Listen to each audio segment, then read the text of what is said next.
কি খাবেন বলেন? খাবার আমি তো খাইছি কি খাইছেন? খাইছি চা খাইছি বিস্কুট খাইছি। আচ্ছা, আপনার কেউ নাই? ছেলে মেয়ে কেউ নাই? কে না। আছে পরিবারে? কে কে আছে? আছে হ্যাঁ। বুড়ি আছে। বুড়ি কে? আপনার বউ? ও আচ্ছা, তো আপনি সারাদিনে মানে এই যে এভাবে কষ্ট করে হেঁটে কত টাকা পান? আমি যা ভাই ওই 200-300 টাকা ভাই। 200-300 টাকা পান? তবে বাসায় চলে যান? বাসায় কখন যান? বাসায় যাই এই আসর একটু সময়। তো জোহরের নামাজ পড়ছেন? আচ্ছা, যাই হোক, এখনো আসর মাগরিব এসা বাকি আছে নাকি? বাসায় হোক, আল্লাহ ভরসা। এখন যদি মনে করেন আপনার সারাদিনের যে ইনকাম, সেটা যদি কেউ আপনাকে দিয়ে দেয়, তাহলে কি বাসায় চলে যাবেন?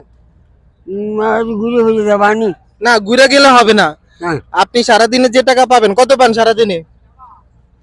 300-400 টাকা ভাই। 300-400 টাকা পান। আচ্ছা, সেই 300-400 টাকা যদি কেউ আপনাকে দিয়ে দেয়, তাহলে কি বাসায় যাবেন এখন?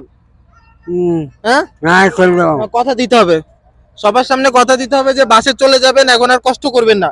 বাসায় গিয়ে সুন্দর করে রেস্ট করবেন, আর বাকি যে ওয়াক্ত নামাজ আছে সবগুলো পড়বেন, ঠিক আছে? আচ্ছা সবার কথা দেন। নামাজ পড়ি আমি পড়েন। সব সময় রোজা থাই নামাজ পড়ি। মাশাআল্লাহ, মাশাআল্লাহ। তাহলে এখন বাসায় যাবেন সত্যি? হ্যাঁ বাসা কোথায় আপনার? আমার বাসা চান ভাই। সান ভাই কোন জায়গায়? ভিতরে এই অটো দিয়ে যাওয়ার ব্যবস্থা নেই? এটা অটো ঠিক করেন। আজকে সারাদিনের ইনকাম দিয়ে দিচ্ছি, সত্যি বাসে যাবেন তো? বাসায় তো যাবো। সত্যি? আচ্ছা, ঠিক আছে, ধরেন। এখানে কত আছে? 500 টাকা। এই 500 টাকা কি হবে? হ্যাঁ? ওই আল্লাহ দিলি। আচ্ছা, ঠিক আছে। আজকে সারাদিন ইনকাম দিয়ে দিলাম, আজকে আর কষ্ট করতে হবে না, ঠিক আছে? দে। গো গো, তাহলে এখন চলে যাবেন। আমি যাবো না না না, আজকে আর ভিক্ষা করতে পারবেন না। না ওন যে একটা ফান খাইয়ে হ্যাঁ, ওন যে গাড়ি উঠবাই। সত্যি তো? হয় আজকে আর কষ্ট করবেন না? না। আচ্ছা, ঠিক আছে, আল্লাহ ভরসা।